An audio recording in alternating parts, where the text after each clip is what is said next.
नमस्कार दोस्तों, आज मैं आपको एक पिता की एक बेटी की प्रेरणादायक कहानी बताना चाहती हूँ, जो आपके दिल को छू लेगी और आपको पसंद आएगी। इससे पहले अगर आपने चैनल को लाइक और सब्सक्राइब नहीं किया है तो प्लीज़ कर दीजिए, क्योंकि हम इसी तरह की नई नई वीडियो आप तक लेकर आते रहेंगे। चलिए शुरू करते हैं। आज एक लड़की अपने प्रेमी के से शादी करके अपने पिता के पास आई। अपने पिता से कहने लगी, पापा, मैंने अपनी पसंद के लड़के से शादी कर ली। उसके पिता बहुत नाराज़ हुए। वह बहुत संतुष्ट भी थे। उन्होंने अपनी बेटी से बस इतना कहा कि निकल जा मेरे घर से। बेटी ने कहा कि अभी उसे कोई काम नहीं है, चलो हम लोग बाद में चले जाएंगे। लेकिन उसके पिता ने एक नहीं सुनी और उसे घर से बाहर निकाल दिया। कुछ साल बीत गए। जब लड़की के पिता नहीं रहे और दुर्भाग्य से जिस लड़की से लड़के ने शादी हुई थी वह भी उसे धोखा देकर भाग गया। लड़की के 2 बच्चे थे, एक लड़का और एक लड़की।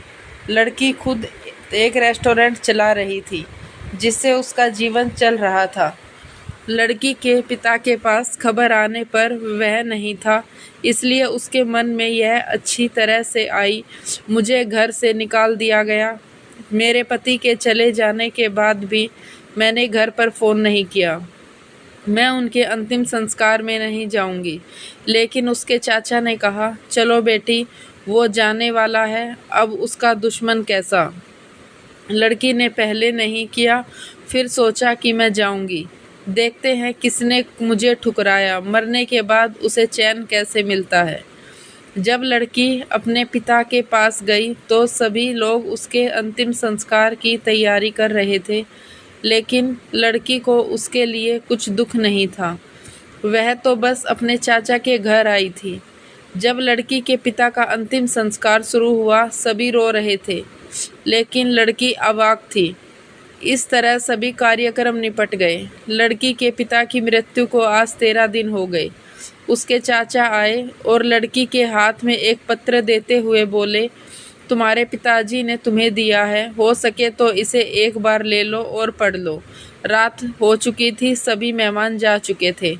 लड़की बाहर आई और पढ़ने लगी।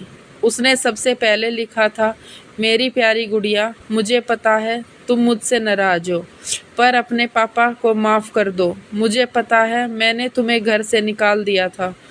तुम्हारे पास रहने की जगह नहीं थी, पर मैं भी उदास था। कैसे बताऊं? याद है जब तुम 5 साल की थी, तब तुम्हारी माँ हमें छोड़कर चली गई थी। तब तुम कितना रोती थी, डरती थी, चूहे उठकर रोते थे। तब मैं तुम्हारे साथ रात भर जागती थी। जब तुम स्कूल जाने से डरती थी, तब मैं भी स्कूल की खिड़की पर सारा दिन खड़ा रहता, और जैसे ही तुम स्कूल से बाहर आती तुम्हें गले लगा लेता। क्या उन्हें कच्चा खाना याद है जो तुम्हें पसंद नहीं था? मैं उसे फेंक देता था और तुम्हारे लिए फिर से नया खाना बनाता था कि तुम भूखे मत रहो। याद है जब तुझे बुखार हुआ था तो मैं सारा दिन तेरे पास बैठे रहता था, अंदर ही अंदर बस रोना आ रहा था, पर तू हंसती थी, तू रोती नहीं थी, वरना मुझे रोना पड़ता। वो हाई स्कूल का पहला एग्ज़ाम था। तू रात भर पढ़ती रहती थी और मैं तेरे लिए रात भर चाय बनाता रहता था। तुझे याद है वो पहला सामान, वो छोटे कपड़े, वो कार। पूरी कॉलोनी एक तरफ थी कि तू नहीं चलेगी, लड़की छोटे कपड़े नहीं पहनेगी, पर मैं तेरे साथ खड़ा था। तेरी खुशी से किसी ने बाधा नहीं डाली। उस रात देर से तेरे साथ आना, कभी शराब पीना, डिस्को जाना, लड़कों के साथ घूमना, ये सब चीज़ें मैंने कभी नोटिस नहीं की, क्योंकि जिस उम्र में तू थी वह सब बहुत था। पर एक दिन ऐसे लड़के से शादी करके आ गई, वो भी उस लड़के के साथ जिसके बारे में तू कुछ नहीं जानती। मैं तुम्हारा पिता हूँ, मुझे उस लड़के के बारे में सब कुछ पता था। उसे नहीं पता था कि वह हवस और पैसों के लिए लड़कियों से को धोखा दिया, पर तुम उसके प्यार में अंधी हो गई। तुमने मुझसे एक बार भी नहीं पूछा, सीधा शादी कर ली।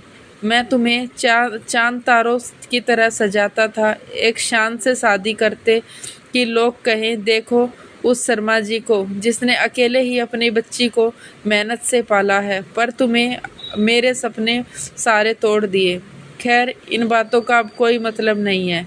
मैंने तुम्हारे लिए पत्थर इसलिए छोड़ा है ताकि मैं कुछ कह सकूं।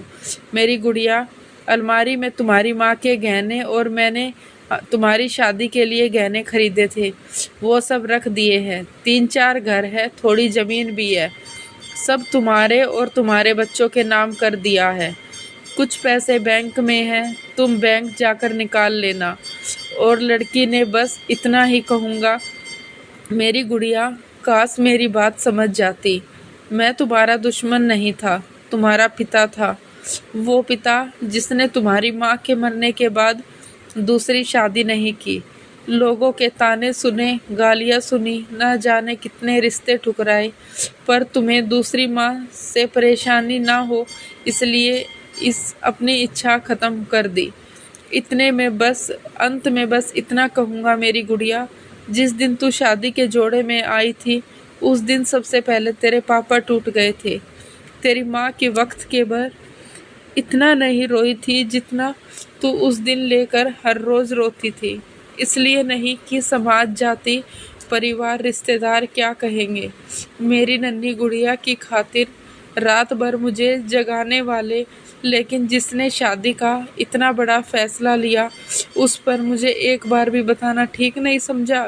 गुड़िया, अब तू भी माँ है। बच्चों का दुख, खुशियाँ उसी पर निर्भर करता है।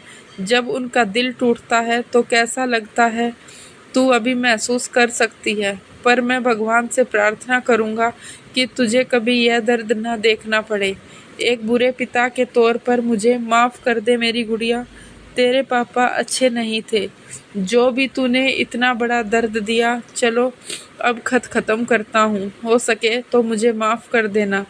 मैं ड्राइंग के साथ एक ड्राइंग थी, लड़की ने खुद अपना बचपन में खुद बनाई थी और उसमें लिखा था, I love you my dad. लड़की रो रही थी, इतने में उसका चाचा आ गया। लड़की ने रोते रोते आप बीती सुनाई, लेकिन एक बात उसके चाचा ने बताई। उसके चाचा ने कहा, मेरी बच्ची, मैंने तुम्हें रेस्टोरेंट खोलने और घर खरीदने के लिए पैसे नहीं दिए थे, वो तुम्हारे पापा ने दिए थे। बच्चे इतने बुरे क्यों नहीं होने चाहिए। माता पिता कभी बुरे नहीं होते। बच्चा चाहे माता पिता को छोड़ दे, माता पिता के मरने के बाद बच्चों के लिए प्रार्थना करते हैं।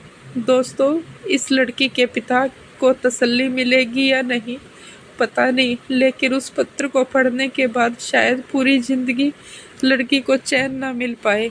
अंत में दोस्तों इतना ही कहूँगी, प्रेम विवाह करना बुरा बात नहीं है, लेकिन अगर आप अपने माता पिता को शामिल कर लें तो हमेशा अच्छा रहेगा। पत्थर पे पानी क्यों निकलता है, यह तो माँ बाप ही है। आप कब तक मनाएंगे।